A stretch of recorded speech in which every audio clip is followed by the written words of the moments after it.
Moin Leute und herzlich willkommen zu einer niegelnagelneuen Serie hier auf dem Kanal, und zwar geht es dieses Mal um Netzsicherheit.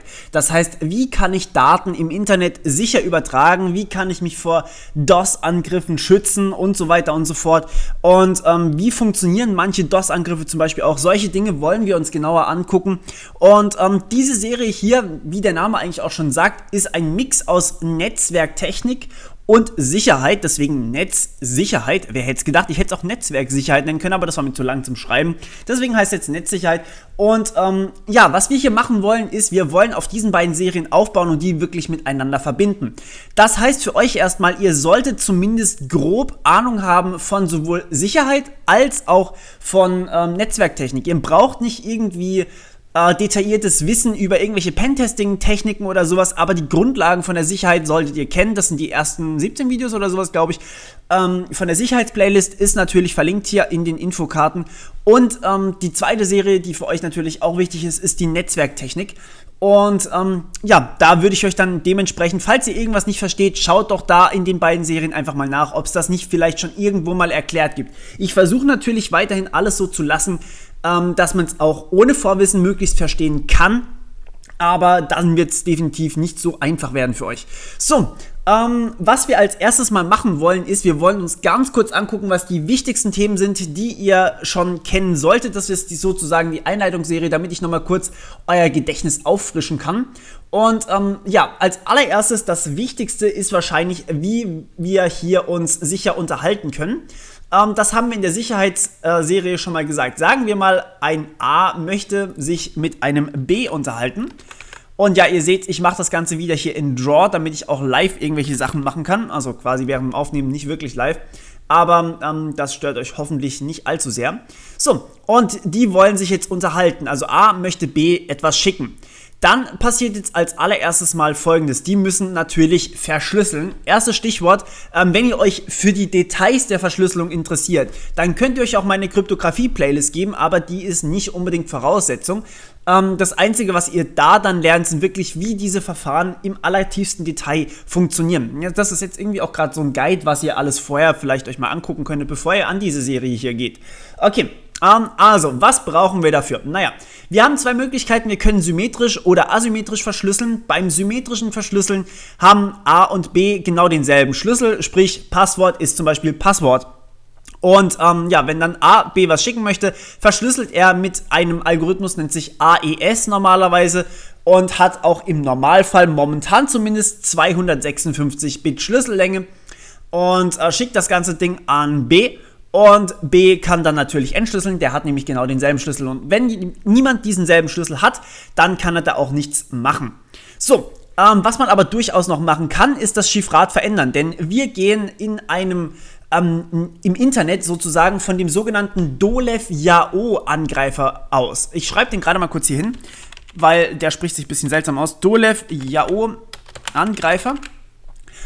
Der bedeutet so viel wie, er kann überall auf jeden einzelnen Abschnitt im Internet zugreifen. Er kann jede einzelne Leitung abhören und kann mit dieser Leitung alles machen, was im Prinzip der Internet Service Provider, also quasi, wenn ihr euch Internet kauft, seid ihr am ISP angeschlossen, Internet Service Provider, abgekürzt ISP. Das heißt zum Beispiel Unity Media oder sowas wäre hier der Dolev-Yao-Angreifer, der potenzielle, also wir gehen nicht davon aus, dass das wirklich der Fall ist, aber sagen wir mal, die NSA hört euch mal wieder ab, dann haben die natürlich die Möglichkeit, dass sich hier auch wirklich Pakete abhören, ist klar, kein Problem.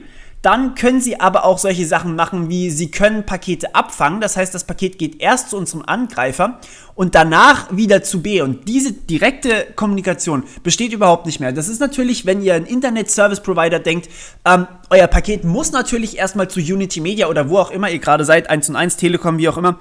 Das muss natürlich erstmal zu denen, damit es danach weiterverteilt werden kann. Im Prinzip macht das auch genau dieser Angreifer. Nur bei dem Angreifer gehen wir davon aus, der kann auch Pakete manipulieren.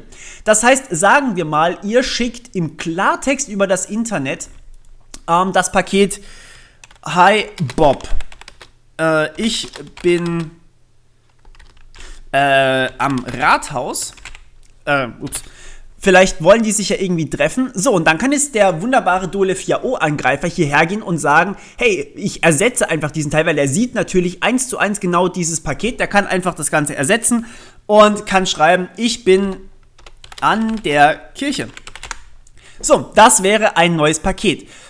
Was der Dolev Yao-Angreifer auch tun kann, ist folgendes. Er kann einfach eigene Pakete erzeugen. Das heißt, er kann genau dieses Paket schicken, auch wenn Alice überhaupt nichts geschickt hat. Und somit sozusagen Bob in eine Falle locken. Das kann dieser Dolev Yao-Angreifer auch machen. Und er kann auch einfach Nachrichten unterdrücken. Das heißt, wenn jetzt Alice dieses Paket hier schickt, dann kann der Dolev Yao-Angreifer sagen, hey stopp, dieses Paket hat es nie gegeben und es kommt einfach nicht an. Was natürlich zum Beispiel in manchen Fällen ziemlich böse wäre. Also sagen wir mal zum Beispiel, WikiLeaks möchte mal wieder was posten. Ja klar, die müssen auch irgendwie mit ihrem Webserver kommunizieren und andere Leute, die auf diesen Webserver zugreifen, müssen auch darauf zugreifen können. Und wenn jetzt einfach ein Paket unterdrückt wird, dann bekommt niemand mehr irgendwas von der Webseite. Sprich, man unterdrückt einfach den kompletten Traffic für diese Webseite. Das hat tatsächlich auch schon mit YouTube stattgefunden. Ich meinte, es war der Staat Pakistan, der einfach mal irgendwelche Tricks angewandt hat und plötzlich konnte niemand mehr auf YouTube zugreifen. Werden wir uns auch noch damit beschäftigen. Also ist schon ein bisschen her, heutzutage geht das nicht mehr, keine Sorge. Aber ja, und natürlich, wenn er so ein Paket sieht, Hi Bob oder auch irgendwas Verschlüsseltes in dem Fall, zum Beispiel das hier, das ist jetzt unser Chiffrat. Da steht jetzt zum Beispiel drin, Hi Bob, ich bin am Rathaus. Das hat Alice verschlüsselt, schickt das jetzt an Bob und der Dolev Yao-Angreifer bekommt das. Na, dann kann er einfach auch hergehen und sagen, okay, ich merke mir dieses Teilchen und schicke später Bob genau dasselbe Paket nochmal. Das heißt, das ist ein sogenannter Replay-Angriff. Und dagegen kann man auch nicht wirklich, also kann man schon was machen, aber nicht einfach nur mit Verschlüsselung. So, das sind die paar Angriffe, haben wir uns eigentlich alle schon mal angehört. Wie gesagt, IT-Sicherheitsplayliste. Der Dolev Yao-Angreifer hier in dem Fall ist jetzt neu, aber macht natürlich im Kontext vom Internet extrem viel Sinn. So, jetzt, wie kann man das Ganze verhindern? Zum Beispiel jetzt solche Angriffe wie das hier. Man benutzt Public Key Kryptographie, also oftmals Public Key Kryptographie alleine reicht da logischerweise nicht dazu aus. Wir gehen erstmal noch im symmetrischen Fall weiter. Das heißt, wir verschlüsseln, wie gesagt, die Nachricht, Hi Bob, ich bin am Rathaus, verschlüsseln wir mit AES. Dann kommt das hierbei raus, zum Beispiel, muss nicht unbedingt sein. Und was jetzt passiert ist natürlich, dieses Paket kann einfach jederzeit wieder, also es kann nicht entschlüsselt werden, das kann der Angreifer nicht, er kennt ja den Schlüssel nicht. Er ist trotzdem noch irgendwie an Grenzen gebunden. Und man geht davon aus, dass der Angreifer einfach nicht entschlüsseln kann, solange er den Schlüssel nicht kennt. Aber was er durchaus machen kann, ist, er kann hier dieses Paket, wie gesagt, replayen. Das heißt, einfach nochmal neu einspielen. So, und was man stattdessen einfach macht, ist, oder er kann auch einzelne Bits dran verändern. Er kann zum Beispiel hier, auch wenn er nicht weiß, was es macht, kann er hier einfach eine 5 reinschreiben. Und in manchen Fällen hat er dann einfach mal die Nachricht komplett zerstört. Und manchmal kommt sogar was richtig Fieses bei raus. Manche Algorithmen sind dagegen anfällig. Das heißt, wir können hier nicht einfach davon ausgehen, dass unser Paket wirklich, so wie wir es abgeschickt haben, auch bei Bob ankommt. So, und was man also jetzt machen kann, ist, man möchte dieses Paket hier irgendwie schützen. Das macht man mit einem sogenannten HMAC, normalerweise im symmetrischen Fall. Habe ich euch auch schon alles erklärt. Wie gesagt, dazu dann bitte das entsprechende Video angucken, falls ihr euch dafür interessiert und es noch nicht gesehen habt. Dann kann er dieses Paket hier zwar noch ändern, er kann hier irgendwas anderes reinschreiben, aber Bob merkt, dass das Paket verändert wurde und das ist für uns eigentlich ausreichend. Das nennt sich das ist die sogenannte schwache Integrität. Das heißt, wir stellen sicher, dass das Paket, also die starke Integrität wäre, dass das Paket nicht verändert werden kann, gar nicht verändert werden kann. Das können wir einfach nicht sicherstellen, denn es können immer irgendwelche Bits geändert werden. Und es muss nicht mal ein Angreifer sein. Es kann auch einfach passieren, dass ein Blitz irgendwo einschlägt und plötzlich haben wir eine Störung auf der Leitung und es flippen irgendwelche Bits. Kann auch passieren. Und ja, dagegen hilft natürlich nichts eigentlich. Aber durch diesen HMAC stellen wir die schwache Integrität sicher und die besagt, dass Bob, wenn das Paket verändert wurde, es zumindest mitbekommt. Das heißt, er merkt dann, oh Alice, irgendwas ist schiefgelaufen, schick mir das Paket bitte nochmal und dann kann Alice einfach dasselbe Paket nochmal schicken. So, jetzt gegen Replay-Angriffe haben wir uns auch schon angeguckt. Da macht man nicht einfach den HMAC von der kompletten Nachricht. Also normalerweise ist der HMAC immer über die Nachricht gedacht. Und das heißt, wir bilden hier den HMAC über M. Das hier vorne ist M. M steht für Message. Das hier ist die Nachricht, das heißt, die wird hier in den HMAC reingesteckt. Aber das Problem ist jetzt hier natürlich immer noch, okay, wie kann ich jetzt hier zum Beispiel davon ausgehen, dass hier der Dolev Yao-Angreifer kein Replay machen kann? Das heißt, wie kann ich das verhindern? Naja, ich packe einfach die Zeit noch mit rein. Das heißt, meine aktuelle Zeit T und nach dieser Zeit T ist das Paket, also es ist tatsächlich nur einmal gültig zum Beispiel. Dann kann man hier auch Sequenznummern eintragen. Da wäre jetzt die Netzwerktechnik-Serie für euch wichtiger. Oder man trägt eben die Zeit an, dann ist das Paket einfach eine gewisse Zeit lang gültig. Also zum Beispiel, wie lange braucht ein Paket maximal im Internet? Naja, sagen wir mal 200 Millisekunden. Danach ist sowieso ein Timeout. Und dann kann man sagen, okay, stopp, danach gilt das Paket einfach nicht mehr. So, jetzt haben wir aber immer noch das Problem, wie kriegen Alice und Bob dieselben Schlüssel? Und da hatten wir uns auch schon in der IT-Sicherheits-Playlist angeguckt, Mensch, die könnten doch einfach Public-Key-Kryptographie betreiben. Das heißt, wir können hier nicht mehr, oder wir müssen uns nicht mehr vorher treffen und einen Schlüssel aushandeln. Nein, wir gehen einfach her und sagen, Mensch, hier hast du meinen Schlüssel und du kannst mir was verschlüsseln und so weiter und so fort. Funktioniert folgendermaßen, ganz kurz, wirklich nur ganz kurz. Alice generiert, oder beide generieren als erstes mal einen Public Key und ein Private Key. Ups. So, und jetzt kann Alice ihren Public Key, also der Private Key, den sollte niemand außer euch in die Finger kriegen. Und jetzt kann Alice ihren Public Key einfach Bob schicken und Bob schickt Alice ihren Public Key, seinen Public Key. Das sieht dann folgendermaßen aus. Die beiden haben sich hier was generiert. Ich kürze das Ganze jetzt mal ab. Public Key von A. Ups. Groß geschrieben, logischerweise. Und Private Key kürze ich mit SK ab. Das mache ich in Zukunft immer so, deswegen nur ganz kurz. SK steht für Secret Key, damit man nicht zweimal P hat. Und dasselbe mache ich jetzt hier mal da drüben, das heißt PK von B. Und der Private Key auch von B. So, und jetzt werden die beiden Schlüssel hier ausgetauscht. Aber Achtung, die beiden Schlüssel müssen übers Netzwerk. Das bedeutet, wenn Alice den Public Key an Bob schickt, dann kann der Dolev Yao-Angreifer diesen Public Key verändern. Das heißt, sagen wir mal, hier kommt der Public Key einfach rüber übers Netz, sieht folgendermaßen aus, landet hier auf dem Ding und dann kommt er natürlich zu unserem Angreifer. Und Bob erhält den Public Key von Alice, wenn der Angreifer nichts tut. Man muss ja natürlich nicht immer davon ausgehen, dass der Angreifer auch wirklich was tut. Dann ist alles gut gelaufen, denn dann kann Bob jetzt für Alice Nachrichten verschlüsseln und niemand, selbst Bob, das hier sollte natürlich SK heißen, niemand außer Alice selbst kann diese Nachricht von Bob entschlüsseln. Selbiges gilt natürlich, wenn Bob seinen Public Key an Alice schickt und dann verschlüsselt Alice eine Nachricht mit dem Public Key von Bob und niemand außer Bob selber kann die Nachricht entschlüsseln. Aber Achtung, dasselbe kann natürlich immer noch passieren wie beim Symmetrischen. Man kann irgendwelche Bits einfach flippen und deswegen braucht man auch hier was hinten dran.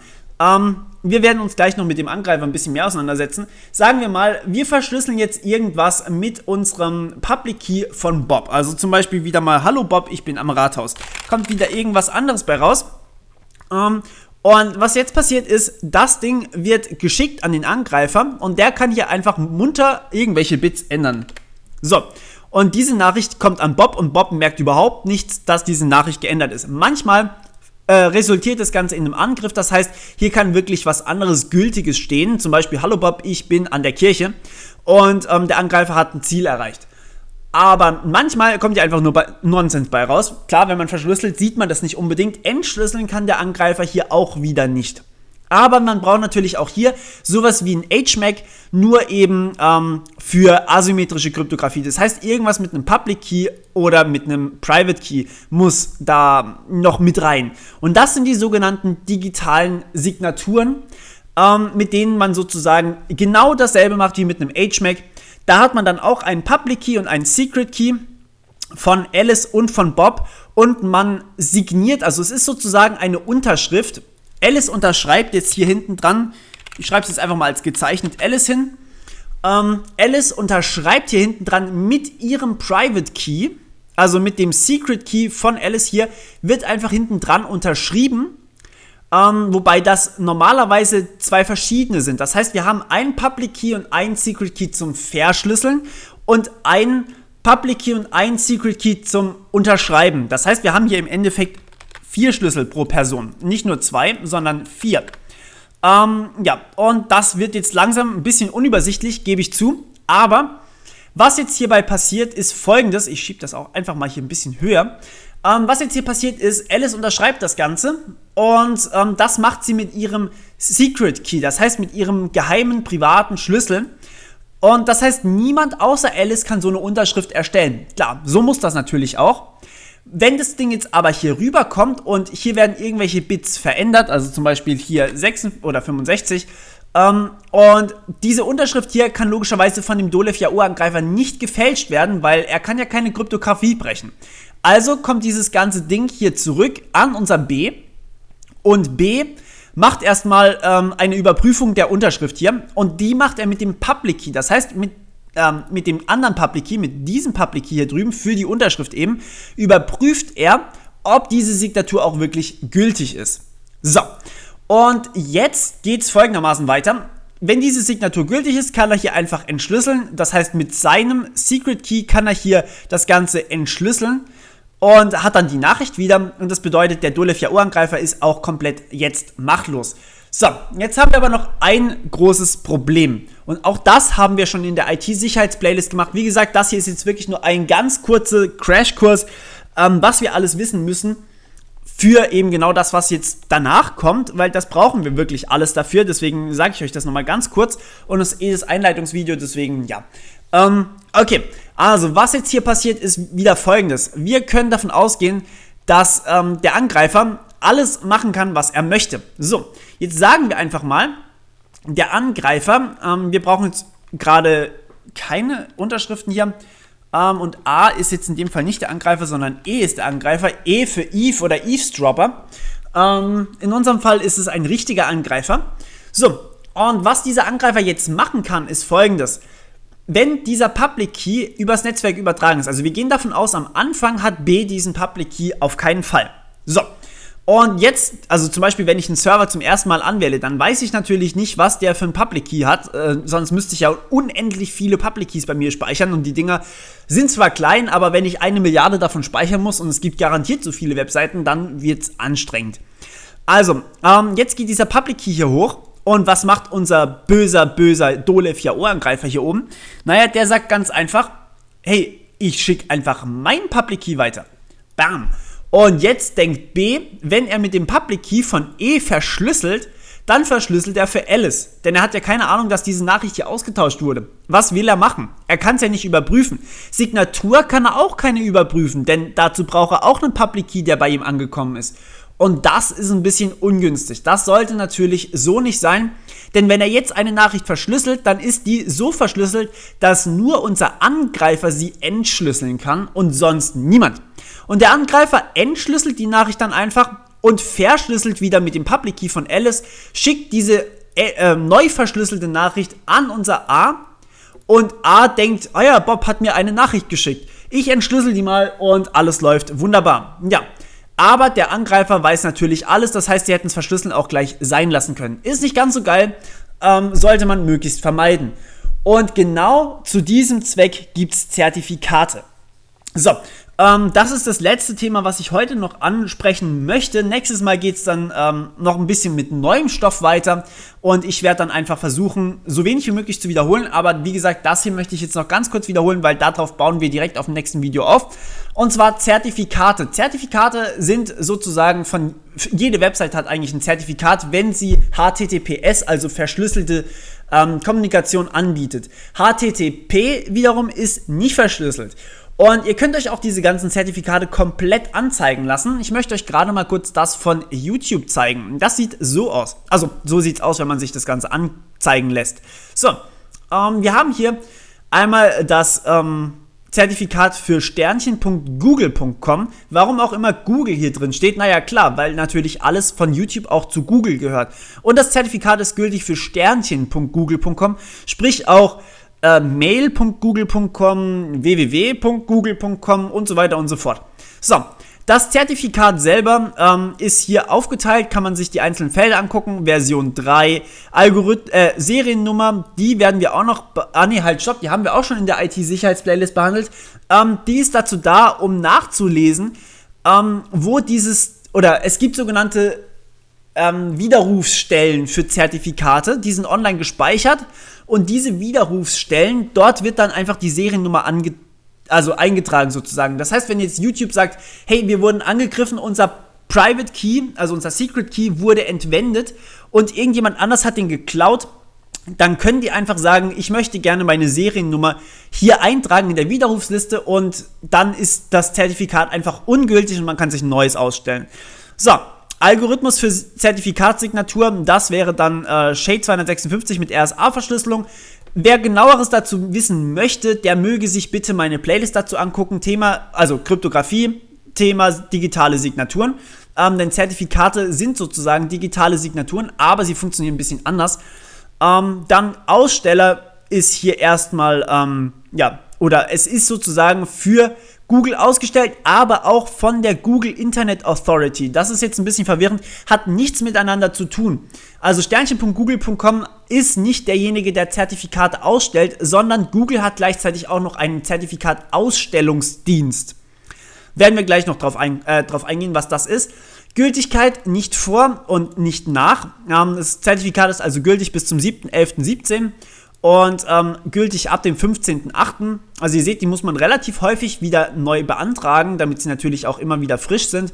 Dann, das ist im Endeffekt der Informationen zum öffentlichen Schlüssel vom Antragsteller. Die brauchen euch jetzt eigentlich nicht weiter zu interessieren. Hier sind noch ein paar Erweiterungen für das Zertifikat.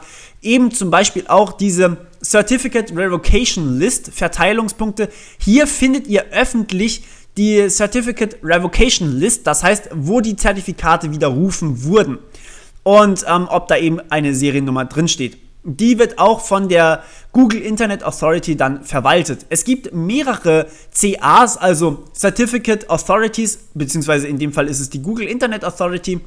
Werden wir gleich, wie gesagt, noch drauf eingehen. Hier dann der Algorithmus für die Zertifikatssignatur und dann, das war mein Handy, der Wert für die eigentliche Signatur und dann eben noch kurz, damit man überprüfen kann, ob man das richtige Zertifikat auch wirklich bekommen hat. So, jetzt muss ich natürlich erstmal vorher wissen, vertraue ich dieser Website? Also kann ich davon ausgehen, dass hier jetzt irgendwie ein Angreifer war und dieses Zertifikat vielleicht verändert hat? Im Endeffekt ist das ja jetzt hier der Public Key. Hier, öffentlicher Schlüssel des Antragstellers. Das ist genau dieser Public Key, von dem ich gerade geredet habe, aber der zum Unterschreiben. Das heißt, wenn ich natürlich unterschreiben kann, kann ich auch sicherstellen, dass dieser Public Key zum Verschlüsseln dann auch wirklich ohne Probleme hier ankommt, also nicht verändert wird, wenn ich unterschreiben kann. Aber dazu muss ich erstmal einen Public Key zum Unterschreiben rüberkriegen. Und das ist genau dieser hier. Jetzt das Problem, wie kriege ich den Public Key zum Unterschreiben zu meinem anderen Gegenüber? Und das mache ich ganz einfach eben über diese Zertifikate, denn ich muss nicht allen Webseiten jetzt separat vertrauen. Das heißt, ich muss nicht immer sagen, okay, ich vertraue Google, ich vertraue YouTube, ich vertraue Facebook oder was auch immer, sondern ich kann sagen, ich vertraue einigen wenigen globalen oder generell einfach einigen wenigen Certificate Authorities. Das heißt, das sind diese hier, die ganz, ganz oben. Und dadurch bauen wir eine Kette auf, sozusagen aus ein paar wenigen, denen ich von Anfang an vertrauen muss. Die sind tatsächlich bei der Installation auf eurem Betriebssystem schon drin. Und dann kann ich sagen, okay, die wiederum dürfen unterschreiben für zum Beispiel andere Certificate Authorities, also zum Beispiel die Google Internet Authority oder Let's Encrypt ist auch so eine Authority. Das heißt, die sind wiederum genau dazu da, um eben neue Certificate Authorities zu erstellen oder für die eben dann Vertrauen zu sichern. Das heißt, wenn ich der obersten vertraue, dann vertraue ich automatisch auch allem, was die obere signiert oder unterschrieben hat. Und dann kann die eben zum Beispiel, die Google Internet Authority kann dann eben ein Zertifikat ausstellen für google.com oder für youtube.com und so weiter und so fort. Und wie funktioniert das Ganze jetzt? Ich überprüfe erstmal die Signatur für google.com. Das heißt, ich überprüfe erstmal, dieser Public Key hier, dieser öffentliche Schlüssel hier ist unterschrieben von der Google Internet Authority. Das heißt, die haben den wirklich selber unterschrieben mit einem solchen digitalen mit einer solchen digitalen Signatur. Und die finden wir hier auch drin in dem Google.com Zertifikat. Finden wir, wo ist sie denn? Da ist sie. Wert für Zertifikatssignatur. So, das ist jetzt sozusagen die Unterschrift, dass dieser Public Key auch wirklich der echte ist. Und diese Unterschrift kommt von der Google Internet Authority. Okay, wollen wir der Google Internet Authority trauen oder nicht? Ich weiß nicht so ganz. Also gehen wir einfach mal eins hoch. So, hier haben wir auch wieder ein Zertifikat. Und dieses Zertifikat ist ausgestellt worden mit folgendem öffentlichen Schlüssel. Können wir uns auch natürlich angucken. Wir können uns auch die ganzen Algorithmen und so weiter angucken, aber wir können uns auch wieder den Aussteller angucken. Dieses Mal haben wir hier diesen GeoTrust Global CA. Und ja, den können wir uns dann natürlich auch angucken und wir können uns das Zertifikat an sich angucken. So, und dann wissen wir, okay, das ist das Zertifikat und von der Global CA oder GeoTrust Global CA habe ich in meinem Betriebssystem schon das Zertifikat gespeichert und kann überprüfen, ob dieses Zertifikat für die Google Internet Authority auch wirklich gültig ist. Und dann kann ich sagen, okay, ich vertraue auch der Google Internet Authority, weil das Zertifikat ist offensichtlich gültig, habe ich ja gespeichert so, und kann es überprüfen mit dem Public Key. Beziehungsweise ich habe den Public Key gespeichert und kann das Zertifikat hier in diesem Ding hier unten überprüfen, hier drin. Und dadurch kann ich auch das Zertifikat für Google.com überprüfen und damit vertraue ich dann auch wirklich der Verschlüsselung von Google. Sprich, der Dolev Yahoo-Angreifer hat hier keine Chance, irgendwas zu machen. Und so kommt auch mein Public Key wirklich als Public Key an, denn er wurde ja sozusagen unterschrieben von einer CA, von einer Certificate Authority. Gut, das war jetzt ein sehr, sehr, sehr langes Einleitungsvideo, aber wie gesagt, eigentlich nur eine Wiederholung von allem, was ihr zunächst einmal zumindest wissen müsst von irgendwelchen Signaturen, Kryptographie oder sonst irgendwas. Und ja, für Netzsicherheit braucht man das tatsächlich. Ich habe als Beispiel zum Beispiel vorhin schon gesagt, HTTPS werden wir uns genauer angucken in genau dieser Serie hier. Und ich hoffe, ihr freut euch drauf. Sorry, dass ich jetzt so ewig hier wiederholt habe, aber muss natürlich sein für Leute, die vielleicht zu faul sind, sich die anderen Serien rauszusuchen oder sonst irgendwas. Oder die es einfach nur vielleicht nochmal neu im Kopf haben wollen. Gut, das war's von meiner Seite. Wir hören uns beim nächsten Mal. Bis dann. Ciao.